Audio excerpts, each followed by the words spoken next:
Hello you guys, this is Colatus and Latus. For this video, this is going to be interesting because that means I have to provide all the voices. I hope I don't give out. This is going to be the last one because chapter 8 doesn't actually have any stories to read. I thought it was, but let's do this. I think this is Gavin. I'm not sure, but oh wait, no. Childish promise. Once again, I got back to the train, sitting at the opposite side facing him again. There was only the empty cabin between us. We weren't far away from each other, but I felt like we were separated by an infinite abyss. Why are you doing this? This time, I could face him calmly. No fear or panic like I thought. No pressure either. Somehow, this train gave me a sense of security. I could feel a familiar reticence between us, as if it was closely linked to me in the first place. A thought slowly came to my mind. Maybe I could decide on this direction in some point in time. Yeah. Why do you want me to go back to the past? I think it's you, Back right? to when everything hadn't taken place. Yeah. Isn't that what you want? Is it? Finally, Cyril slowly talked with some remaining tenderness. Where exactly are you taking me? What's your ploy? What's your scheme, your plan? I would never use that word to describe the hidden logic between things. There is no ploy. It's just carefully designed. Carefully designed, huh?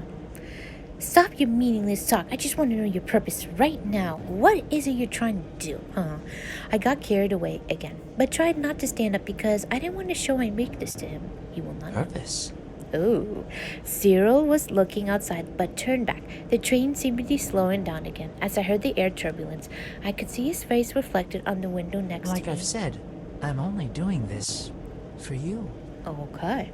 His eyes gazed at me. I was speechless. The doors opened next to me again, and I saw a smile on Cyril's frozen face. Sorry that I didn't ask for permission. You don't need to. But you will be my best work. Okay. Why, thank you. Yeah, I actually did decide to turn that on. I haven't actually made a wish yet, and I really need to. Alright. Let's see. The air was filled with the aroma of rich, delicious broth. I looked at my steaming hot noodles in front of me. My mouth watered immediately. A boy next to me was digging into his bowl of noodles. He looked very familiar. Gavin? Realizing that I said too much again, I quickly covered my mouth. As I thought, Gavin frowned and looked at me confused, but alerted. Who are you? How do you know my name? You have no idea. I laughed awkwardly. An idea suddenly came to me. Let me tell you a secret, but make sure you don't tell anyone else. I waved at him, inviting him to come over. He seemed reluctant at first, but he started to move closer towards me. The secret is, I have a superpower. What was that? Do you think I'm a 3-year-old kid? Gavin's eyes were wide open with anger. I quickly explained. I'm serious. See, we have never met before, but I just said your name out loud. I also know that you are a Leo. Your blood type is B. Birthday's the 29th of July. And your grades are... Okay. I got it. Please stop, old lady. Gavin went on full blushing. Oh, he's blushing? He quickly reached over to cover my mouth. All right, I'll stop. You keep eating.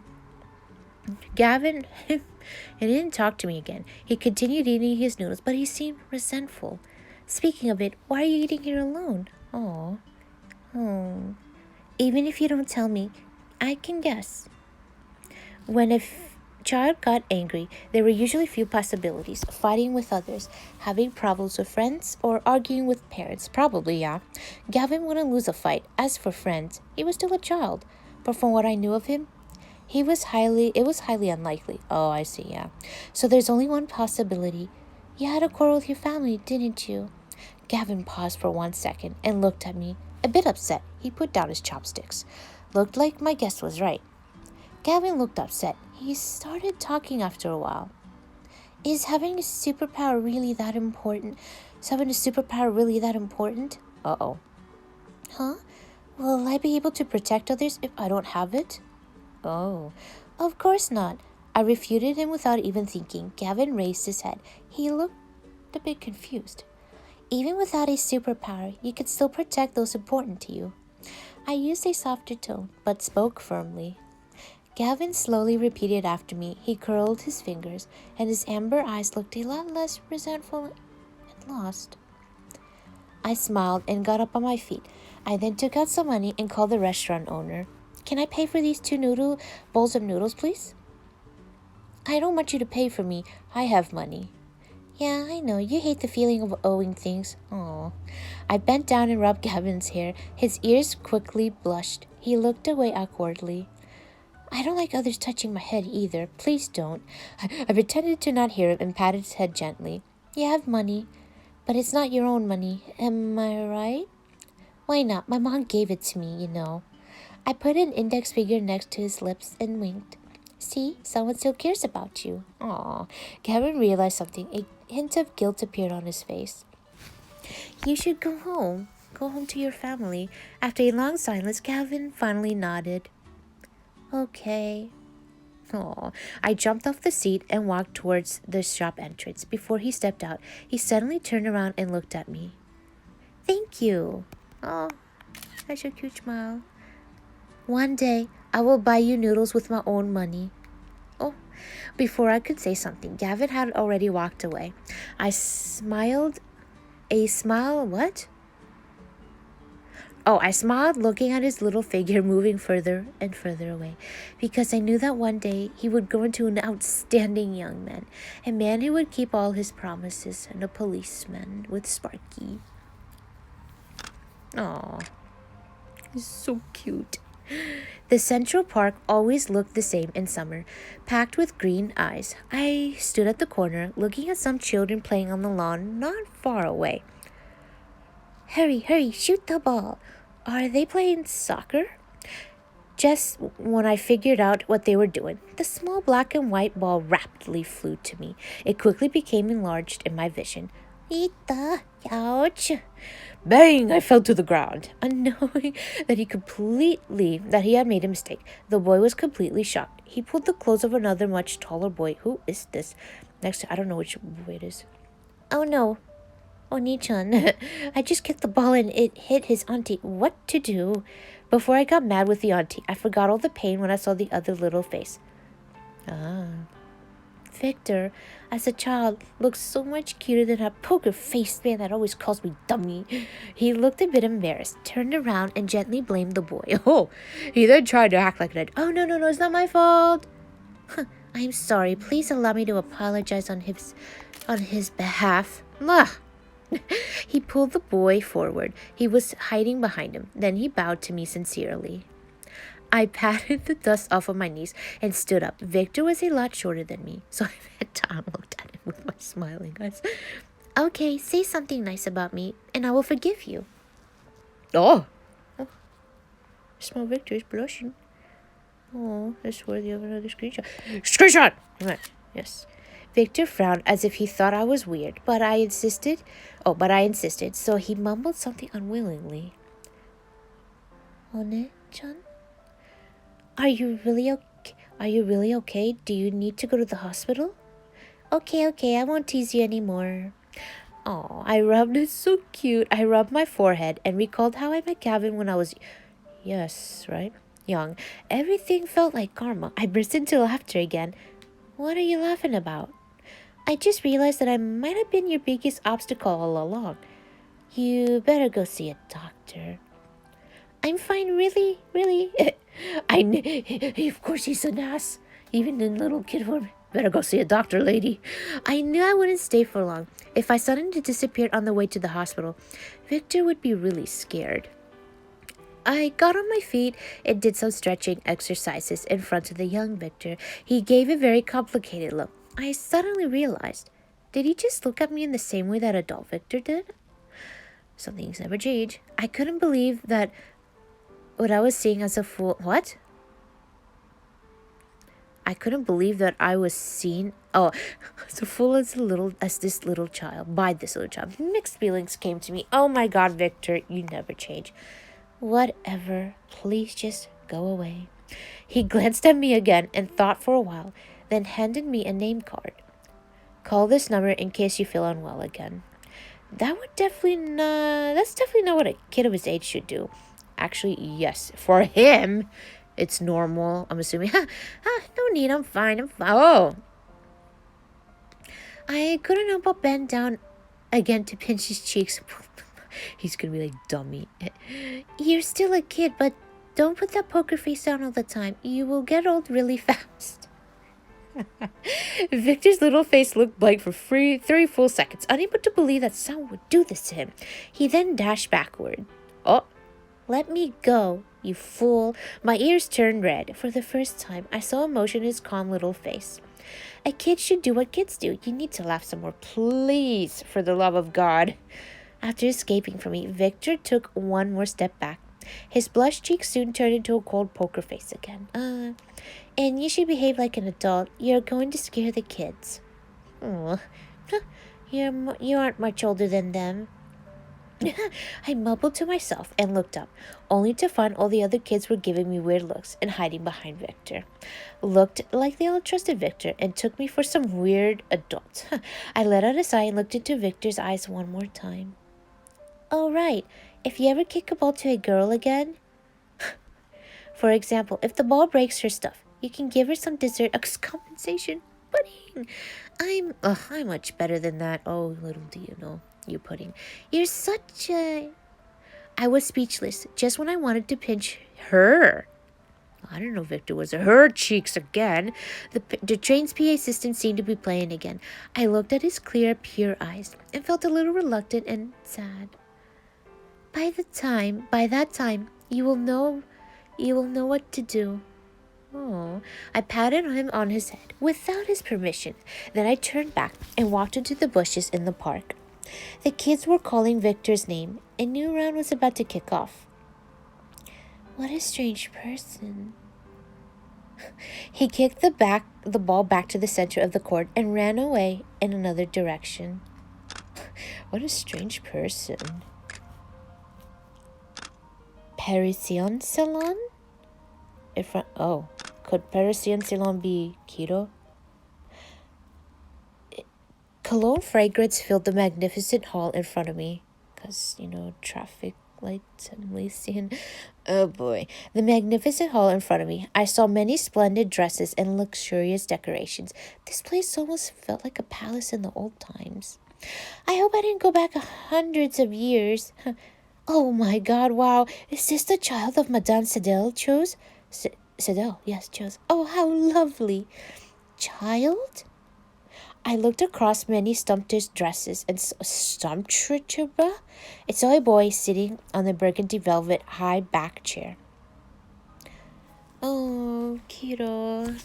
Oh, oops, I almost dropped the phone. Oops. Oh, we don't want to drop my phone. All right. Kiro?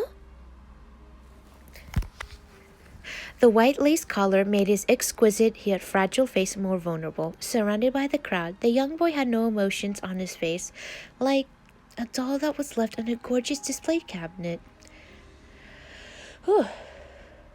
The crowd at the salon went even closer to Kiro, but he didn't say a word.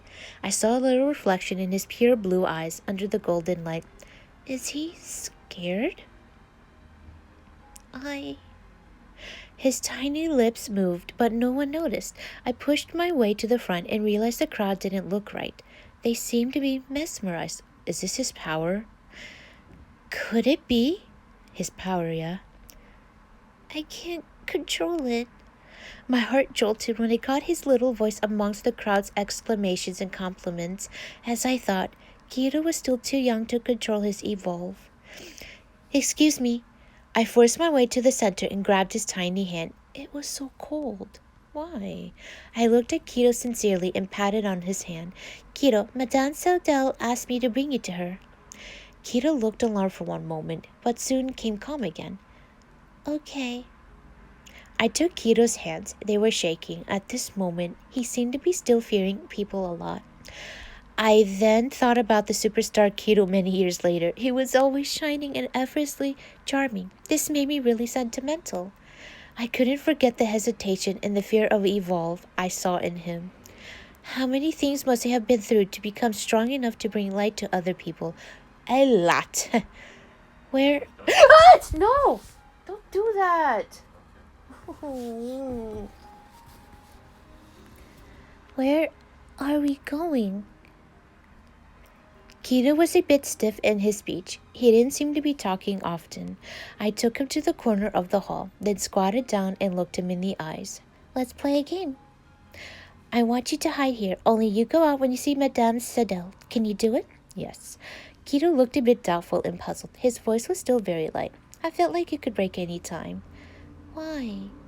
There's no why. Just listen to me. He didn't say it out, but I already knew what he meant. You have to know this. One day, many people will like you sincerely. In this world, a lot of people will like you, not because of your evolve. That's right. They'll love you just for who you are. Oh my gosh, she knows. I looked at his surprised little face and rubbed his blonde hair gently. So don't be afraid. Do not fear being loved. Do not fear loving others either. I saw white light coming to me from afar. My time was up. The little hand in my palm seemed to be warm again. Someone was calling Keto's name in the distance. Aww. He looked surprised but steady. Before I was consumed by the white light, I heard his young but firm voice. I am not afraid anymore. Aww. Front of the traffic light. That was so cute. That's right. Come on, bro. You could do it. Don't worry. You're evolved. Don't worry. You'll charm people with your own. Rain flowed down my hair. The scene gave me a feeling of eeriness. A boy stood at the intersection alone, not far ahead. Hey. Hey, Lysian. Mini Lysian. Come on. His clothes were all soaked, but this didn't seem to bother him. Instead, he only looked at the traffic lights, dazzled and confused. Lysian. The boy looked pale and distant. I saw no temperature in his temperature. I didn't know you could tell your temperature from your eyes. I saw no emotions in his eyes. He felt like a bubble that may disappear any time in the rain. The red light was blinking like a warning in front of the pedestrian crossing. The boy took a step tentatively. For a split second, he stopped, as if he hesitated, but he continued walking forward soon again. Ooh. A car's loud abrupt honk broke the peaceful light. He turned around out of instinct, only to see blinding white lights coming close. I was overwhelmed by fear, and my body moved before I could react. Watch out! I rushed up and pulled him into my arms. Uh-oh. It's a red light. Always pay attention when you cross the road. It's so dangerous. Don't you know this? When I finished talking, I realized Lucy didn't know me yet. He must think I'm weird. As I thought, his blank, lifeless face now looked surprised. More emotion appeared in his open eyes. You look different from the others. The others? My heart jolted. Could he tell that I didn't belong here? Leaves rustled in the night breeze. It was a bit cold. I already had goosebumps on my arms, but he didn't seem to mind at all, despite only wearing a single shirt. He's not wearing a single shirt, bro. He's wearing a coat with that too, or a suit. I grabbed his hand and was shocked by how cold it was. He frowned a little, but didn't take it back. He just looked down at her hands. I followed his eyes, but I almost lost my breath when I saw his arms. On his tiny arms were many bruises. I even saw needle marks. Oh no. Lysian broke away from my hand and put his arms behind his back, as if he realized where I was looking. My heart almost stopped. I gasped for air. My voice was completely shaking. My heart hurts just seeing this. How did you get those? None of your business. Don't tell me he was ejecting himself from before. They experimented on him back then, didn't they? Oh boy. He sounded very distant. I wanted to say something, but didn't. Many blurry but cruel scenes flashed in my mind. I knew that more questions would only reopen his wound again. Some things were better told later, by himself in person. I let out a breath and calmed myself, then reached out to him again. Let's cross the road together. Lysian stared at me, as if he was thinking. I smiled and waited patiently, never taking back the hand. Moments later, he carefully took my hand, but turned his head the other way. Let's go. Holding his hand, I walked to the pedestrian crossing, slowly but steadily. As I was walking, I kept telling him to always watch the lights and be careful when crossing the road. He didn't reply, only listened quietly. Soon we arrived at the other side. Always remember when I said, whenever you cross the road again. I didn't read that right, I know. He looked up, but I still couldn't read any emotion on his face. Lucian, oh. Will I see you again? I heard his young voice and almost cried. I used all the strength to pull up a smile, but my eyes were getting watery. You will. It won't take too long. So make sure you keep eating and grow up healthy, so I can tell who you are the moment we meet again. The boy stared at me, dumbfounded. His long eyelashes were slightly shaking like butterfly wings. Moments later, a light smile appeared on his face. That was adorable. The ending, but Lucian, oh my god. So yeah, I hope that you enjoyed this video. I'm gonna make one more video just going through the post office and stuff. And yeah, that video is not gonna be long, so I'll see you with one more video. Bye.